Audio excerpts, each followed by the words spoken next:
दोस्तों नमस्कार। यदि आपको गरीबी की दलदल से निकलना है, अपने घर परिवार को अच्छा देखना चाहते हैं, तो आपके पास सिर्फ एक ऑप्शन है, वो है अच्छी एजुकेशन। हम एजुकेशन से सब कुछ हासिल कर सकते हैं। दोस्तों मैं जे.आर. गोस्वामी और आप देख रहे हैं हमारा YouTube channel astrology by Goswami. सभी का अभिनंदन है, सभी का स्वागत है।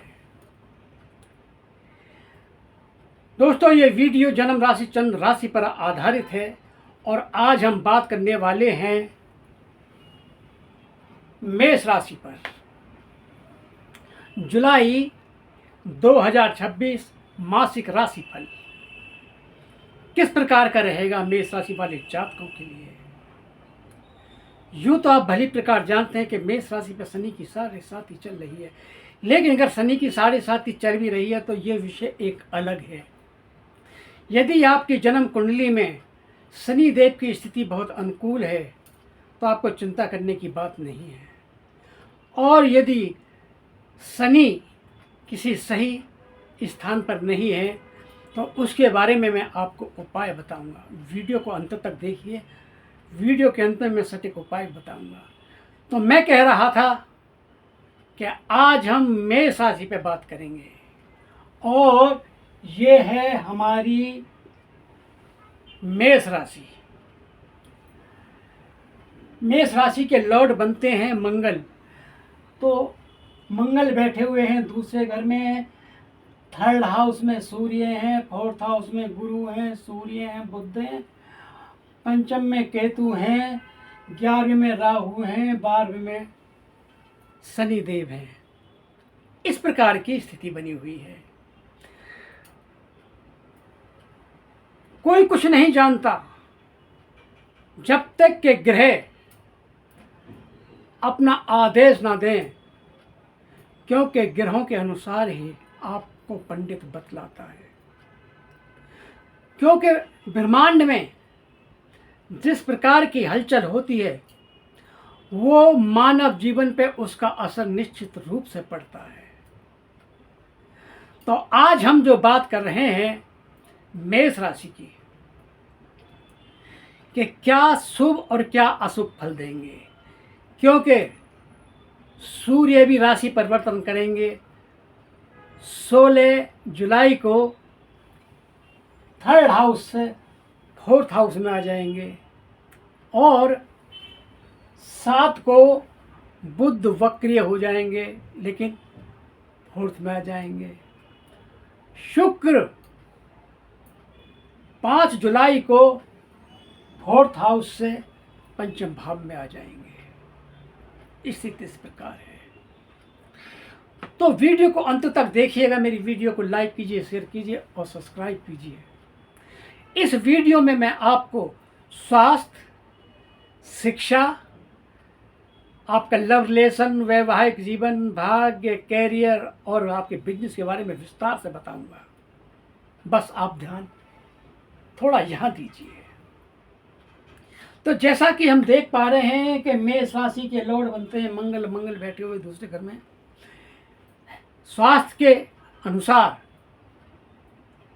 जुलाई का महीना बहुत अच्छा रहेगा, क्योंकि प्रथम भाव ही इम्यूनिटी का होता है।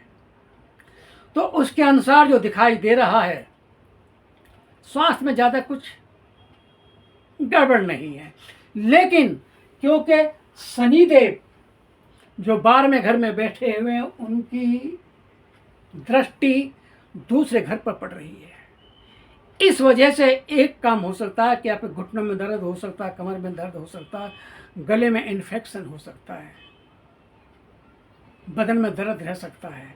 उसके लिए आप योगा कीजिए। अब हम बात करते हैं पंचम भाव की। आप भली प्रकार जानते हैं कि पंचम भाव से जो जानकारी निकल के आती है, शिक्षा, क्योंकि यहाँ पर केतु देव बैठे हुए हैं, तो इसका मतलब ये हुआ कि आपकी जो शिक्षा है वो जुलाई के महीने में ज़रा अच्छी नहीं रह पाएगी।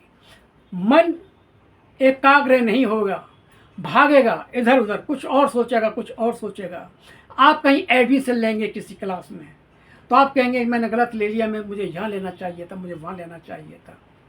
इसी दुविधा में समय निकलता जाएगा, क्योंकि केतु देव ऐसा ही करते हैं। लेकिन जैसे ही सूर्य देव 16 जुलाई को 4th हाउस में आ जाएंगे, स्थिति अनुकूल हो जाएगी।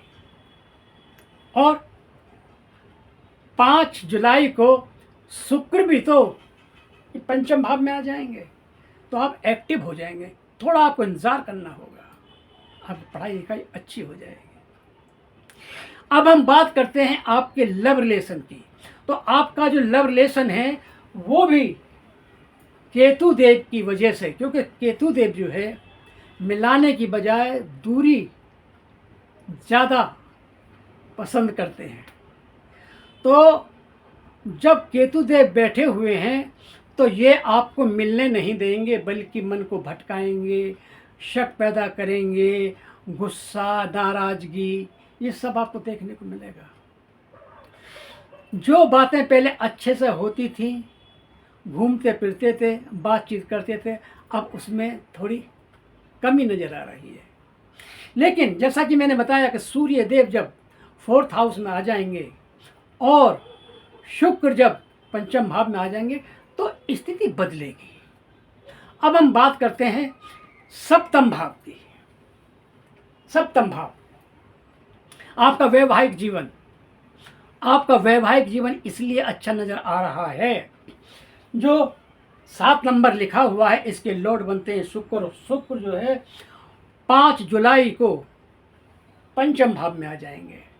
तो इसका सही अर्थ ये है कि आपका वैवाहिक जीवन जो पहले से ठीक नहीं चल रहा था, अब वो बहुत अच्छा हो जाएगा। आप कोई ऐसी योजना बनाएंगे जो भविष्य के लिए और आपके लिए बहुत सही हो। आप कोई भी डिसीजन लेंगे सही होगा। और एक विशेष बात यह है कि मेष राशि पर 12 साल बाद गुरुदेव कर्क राशि में उच्च के हुए हैं, जो 4th हाउस में बैठे हुए हैं। तो आपकी घर गृहस्थी बहुत अच्छी रहने वाली है। अब हम बात करते हैं नवम भाव की, भाग्य स्थान, जो बहुत ही महत्वपूर्ण है। यदि जिसका भाग्य अच्छा है उसका सब कुछ अच्छा है, क्योंकि भाग का रोना हम रोते ही रहते हैं कि मेरा भाग्य अच्छा नहीं है, मैं बहुत मेहनत करता हूं। लेकिन नवम भाव में धनु राशि लिखी हुई है और इसके लॉर्ड बनते हैं गुरु। जब गुरु खुद उच्च के हैं तो इसका मतलब ये हुआ कि आपका भाग्य तो बहुत अच्छा है। ये जो भी आप अच्छा कुछ करने जा रहे हैं, कोई बिजनेस की सोच रहे हैं, व्यापार की सोच रहे हैं, जो रुके हुए काम थे, जो काम नहीं बन रहे थे, जो पेंडिंग में पड़े हुए थे, अब वो सब बनेंगे। मैं तो कहता हूं कि जुलाई के महीने में जो आपने डिसीजन लिए उन्हें पूरा करिए, बिल्कुल डरिए मत। सारे काम सिद्ध होंगे, मंगल कार्य भी होंगे, घूमना फिरना भी होगा, यात्राएं भी होंगी। अब हम बात करते हैं कैरियर। 10वें भाव से देखा जाता है, वहां नंबर 10 लिखा हुआ है और इसके लॉर्ड बनते हैं शनिदेव।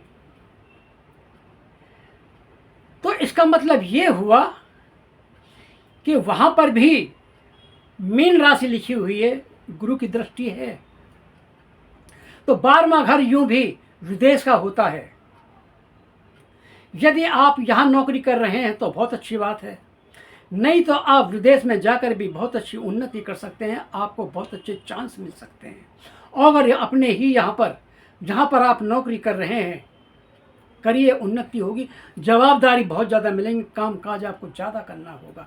क्योंकि जैसे ही सूर्य देव 4th हाउस में आएंगे आपको जवाबदारी इतनी होगी, करेंगे आप, डटे रहेंगे आप, आप पर अगर नौकरी नहीं है तो नौकरी लग जाएगी, आपकी उन्नति के आसार नजर आ रहे हैं, आपका प्रमोशन होगा, कैरियर बहुत अच्छा है। अब हम बात करते हैं बिजनेस की। सप्तम भाव से देखा जाता है, क्योंकि जैसा कि मैंने बताया बुध भी वक्रीय होंगे और शुक्र भी साथ दे रहे हैं, गुरुदेव बृहस्पति 4th हाउस में ही रहेंगे, तो आपका बिजनेस तो बहुत अच्छा हो जाएगा। आपको सिर्फ कंसंट्रेट करना है, मार्केटिंग करनी है, और देखिए आपका बिजनेस 4 चांद लग जाएंगे। भले ही मेष राशि पर शनि की 7.5 चल रही है, लेकिन जो 12 साल बाद देव गुरु बृहस्पति चौथे घर में कर्क राशि पर पूरी साल रहेंगे, तो इसका मतलब ये है कि कोई ज़्यादा दिक्कत आएगी नहीं। हमें क्या करना चाहिए, क्योंकि मेष राशि के लॉर्ड बनते हैं मंगल। मंगल दूसरे घर में ही रहेंगे, इनका कोई परिवर्तन नहीं है, तो आपको मंगल का बीज मंत्र बोलना चाहिए, ओम क्राम क्रीम क्रोम से भौमाय नमः। क्योंकि 7.5 भी है, तो इनका भी बीज मंत्र बोलिए शनिदेव का, ओम प्राम प्रीम प्रोम से शनिचराय नमः। गौ माता की सेवा कीजिए, हनुमान जी का पाठ कीजिए और उगते हुए सूर्य को जल दीजिए, आपकी स्थिति अनुकूल हो जाएगी। दोस्तों, यदि मेरी वीडियो अच्छी लगी है, मेरी जानकारी अच्छी लगी है, तो मेरी वीडियो को लाइक कीजिए, शेयर कीजिए और सब्सक्राइब कीजिए।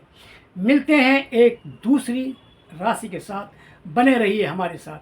हर हर महादेव।